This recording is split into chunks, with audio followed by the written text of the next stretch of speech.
တဲ့လုံးဝန်တန်းလှုပ်ပဲလှုပ်သွားတော့မှလားဒီလိုအတွေးမျိုးဒီလိုမေကွန်းမျိုးကိုဆိုရင်တော့ကိုအများကြီးပဲမေကွန်းထုတ်ပူကြလိမ့်မယ်စညို့တို့ကိုယ်တိုင်လည်းထုတ်ပူတယ်ဘာလို့လဲဆိုရင်တော့စညို့ဒီနေ့ဆိုရင်တော့စညို့ရဲ့ဖုန်းလေးပြတ်သွားလို့ပေါ့နော်ဖုန်းဆိုတာမှန်လေးကနည်းနည်းလေးဒီကွဲလို့ဖြစ်သွားတဲ့ခါကျတော့ဒီဖုန်းမှန်လေးကိုတွားလဲတာပေါ့နော်ဖုန်းမှန်လေးကို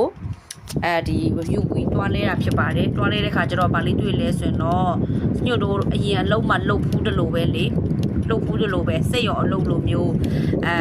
အလုပ်အကြီးတစ်ခုခုမှတို့လုပ်နေကြတဲ့ပုံပေါက်တယ်ပေါ့နော်တို့စကားပြောတော့စညို့ကနားထောင်နေရဘယ်လိုမျိုးတွေးရလဲဆိုတော့စညို့ကပုံမှန်ဆိုတော့အဲ့လိုမျိုးအချိန်ဖြုံးလေးမရှိဘူးကွာအချိန်ဖြုံးလေးမရှိဘူးကိုယ့်ရဲ့အချိန်ကိုဒီတိုင်းပဲစောင့်နေရမယ်ဆိုစညို့စာအုပ်တစ်ခုခုဖတ်ပြီးတော့စောင့်နေဒီနေ့ကတော့ငါဒီလိုမျိုးလုပ်နေရများနေပြီဆိုပြီးတော့စညို့ကငါဒီနေ့ကတော့လူတွေအကြောင်းလိုက်လေ့လာမယ်လိုက်စူးစမ်းမယ်ဆိုပြီးတော့ဒီဖုန်းပြင်တဲ့ညီမလေးတွေအကြောင်းကိုလည်း like ဆက်စုတယ်အဲ့ဒီဆိုင်ကိုလာတဲ့ customer တွေအကြောင်းကိုလည်း like ဆက်စုတယ်အဲ့ဆက်စုရတဲ့မှာစညို့ကပညာရလာတာပေါ့နော်အဲ့လိုသူတို့ကပေါ့နော်ဘယ်လိုပြောမှလဲဝန်ထမ်းအလုပ်လုပ်ရတယ်ဆိုတဲ့အသက်ကြီးတဲ့အထိဝန်ထမ်းအလုပ်လုပ်ရတယ်ဆိုတာကသူတို့အုံနောက်ကိုဒီတိုင်းပဲထားလို့မတွေးဘဲနဲ့ထားလို့ကွာပြောမယ်ဆိုရင်တော့ဒီတိုင်းပဲတခုခုလေးမှာစိန်သူများခိုင်းတာလေးလုပ်ပြီးရင်ငါပတ်စံရပြီဆိုတဲ့အတွေးနဲ့ပဲသူတို့ရှိနေလို့အဲ့လိုအတက်ကြီးတဲ့အထိအလုပ်လုပ်ရတယ်လို့ပဲစညို့ကမြင်တယ်ပေါ့နော်တကယ်လို့ဒါစညို့တို့ရတဲ့အချိန်မှာအလုပ်တစ်ခုကိုပဲအလုပ်တစ်ခုခုဒါလုပ်ထားမယ်ဆိုရင်တော့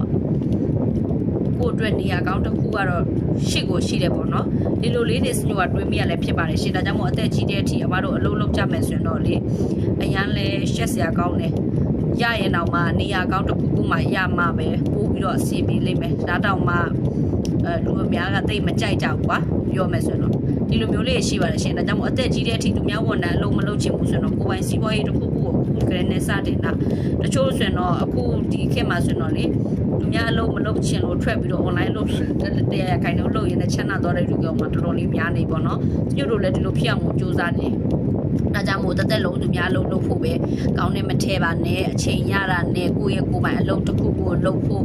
စူးစမ်းနေပါလို့စညိုက message ပေးချင်ပါတယ်ရှင်စညိုတို့ဆိုရင်တော့အချိန်ရတယ်ဒီညကင်းဘက်ကိုအချိန်ရတယ်ရောင်းတယ် fiber ရောင်းတယ်အစာအိမ်မားတွေအတွက်ရှာဆောင်လက်ပတ်ဖြိုရင်ရောင်းတယ်လာဝယ်တဲ့ခါကျတော့မြတ်တယ်စညိုတို့ online လောက်ကတော့ပုံမြတ်တဲ့ရက်တွေလတွေတောင်မှအများကြီးပဲရှိတယ်ပေါ့နော်ဒါကြောင့်မို့ဖြည်းဖြည်းချင်းနဲ့အဲ့လိုမျိုးပဲရုံးကင်နေစညိုတို့ကဒီအိမ်ရဘွက်တစ်ကွက်ဒီမျိုးလေးရအောင်ပေါ့နော်စူးစမ်းနေရလေဖြစ်ပါတယ်ရှင်ဒါကြောင့်မို့လိုက်စူးစမ်းခြင်းနဲ့ဆိုတော့စညိုနဲ့လည်းလာလက်တွဲလို့ရတယ်နော်ဒါလေးပဲဖိတ်ခေါ်ပါတယ်ရှင်အားလုံးကို